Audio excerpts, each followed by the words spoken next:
আসসালামু আলাইকুম। আজকে আমরা জানবো ইউটিউব ভিডিও কিভাবে আমরা এসইও করতে পারি। আসলে একটা গুরুত্বপূর্ণ একটা বিষয় হলো, আমরা যদি এসইও পূর্ণাঙ্গভাবে যদি আমরা ভিডিওটা এসইও না করে যদি আপলোড না করতে পারি, তাহলে আমাদের ভিডিওটা ভাইরাল হবে না। এই জন্যেই এসইও একটা ভিডিওর ক্ষেত্রে খুবই ইম্পর্টেন্ট একটা বিষয়। আসলে আমরা এসইওটা কিভাবে করি তা নিয়ে আজকে আলোচনা করব। এই বিষয়গুলো যদি আমরা মেনে যদি আমরা ইউটিউব ভিডিও আপলোড করতে পারি, তাহলে আমাদের ভিডিও ভাইরাল হবে এবং দীর্ঘ সময় আমাদের ভিডিওগুলো সার্চ ইঞ্জিনে থাকবে এবং ভিউয়ার্স আসবে। তাহলে দেরি কেন? তাহলে চলুন আমরা জেনে নিই আজকে ইউটিউব ভিডিও কীভাবে এসইও করা যায়। আমি আছি আপনাদের সাথে ফারহানুদ্দিন রাফিক। আপনারা দেখছেন এফআর সোশ্যাল মিডিয়া সলিউশন। এসইওর প্রথম যে ধাপটা হলো টাইটেল। মানুষ ইউটিউব ভিডিও কিন্তু সবসময় মানুষে চার্জ দিয়ে দেখে, যে কোনো একটা চার্জ, যে কোনো একটা বিষয় দেখতে চাইতেছে, এটা লেখে। তারপরে যেমন আমরা ইউটিউব ফেসবুক ভিডিও যেমন আমরা স্ক্রল করতে হতে ভিডিও আসে, কিন্তু ইউটিউবের ভিডিও মানুষ সেভাবে দেখে না, বেশিরভাগই ভিডিও দেখে চার্জ করে। এই জন্য টাইটেলটা সুন্দর একটা টাইটেল দিতে হবে। আপনি যে রিলেটিভ ভিডিও বানান, এই ধরনের একটা সুন্দরভাবে একটা টাইটেল একটা গোছানোভাবে দিতে হবে। টাইটেলটা খুবই ইম্পর্ট্যান্ট একটা ভিডিওর ক্ষেত্রে। দ্বিতীয় নম্বর যে বিষয় হলো হ্যাশট্যাগ। আমরা অনেকে ইউটিউব ভিডিও আপলোড করি কিন্তু হ্যাশট্যাগই ইউজ করি না। আসলে হ্যাশট্যাগ ইউজ করা খুবই গুরুত্বপূর্ণ একটা বিষয়, কিন্তু আবার অনেকে আমরা দেখতে পারি যে হ্যাশট্যাগ অনেকগুলো 10-12টা হ্যাশট্যাগ ব্যবহার করতেছে। আসলে এই ভুলটাও করা যাবে না। আপনারা কমপক্ষে 3টা থেকে 4টা হ্যাশট্যাগ ব্যবহার করার চেষ্টা করবেন।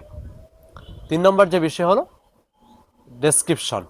আমরা আসলে অনেকেই ডেসক্রিপশন দেয় না। আসলে ইউটিউব ভিডিওর ক্ষেত্রে ডেসক্রিপশন একটা খুব গুরুত্বপূর্ণ একটা কাজ। প্রথম 3-4 লাইন আপনার যে বিষয় ভিডিও বানাচ্ছেন, সেই 3-4 লাইন সুন্দর করে প্যারাগ্রাফ আকারে লিখবেন, তাহলে দেখবেন আপনাদের ভিডিওগুলো ভাইরাল হচ্ছে এবং মানুষগুলো দেখছে।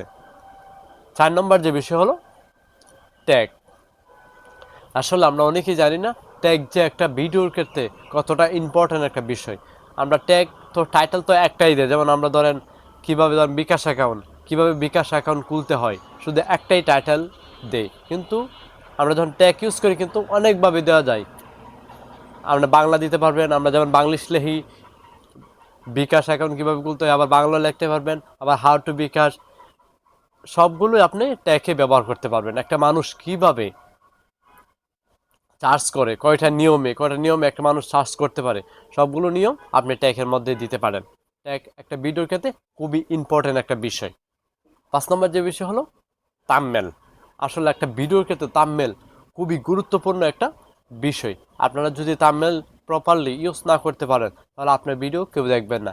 একটা ভিডিও মানুষ আগে দেখে থাম্বনেলটা দেখার পরই সে বুঝতে পারে যে এই ভিডিওর ভিতরে এই জিনিসগুলো আছে। এই থাম্বনেলটা দেখার পরে মানুষ বুঝে যে এটা যদি আমি ভিডিওগুলো দেখি, তাহলে আমি এইসবগুলো শিখতে পারবো এবং জানতে পারবো। সেই জন্যই থাম্বনেলটা খুবই ইম্পর্ট্যান্ট একটা বিষয়।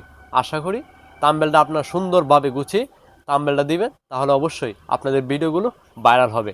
এই 5টা নিয়ম যদি আপনারা মেনে ইউটিউবে কাজ করতে পারেন, তাহলে দেখবেন আপনার ভিডিও যদি তারার সাথে সাথে যদি ভাইরাল না হয়, কিন্তু পরবর্তীতে 1 বছর 2 বছর 3 বছর পরেও দেখবেন আপনার ভিডিওগুলোতে আস্তে আস্তে ভিউগুলো আসতেছে। একটা ইউটিউব ভিডিওর ক্ষেত্রে এসব 5টা বিষয় খুবই ইম্পর্টেন্ট। এই 5টা বিষয় মিলে হলো ইউটিউব এসইও। আসলে বুঝতে পারছেন? এমন ধরনের টিপস অ্যান্ড ট্রিক্স পেতে অবশ্যই চ্যানেলটাকে সাবস্ক্রাইব করতে বলবেন না। আজকে এই পর্যন্তই। ধন্যবাদ সবাইকে।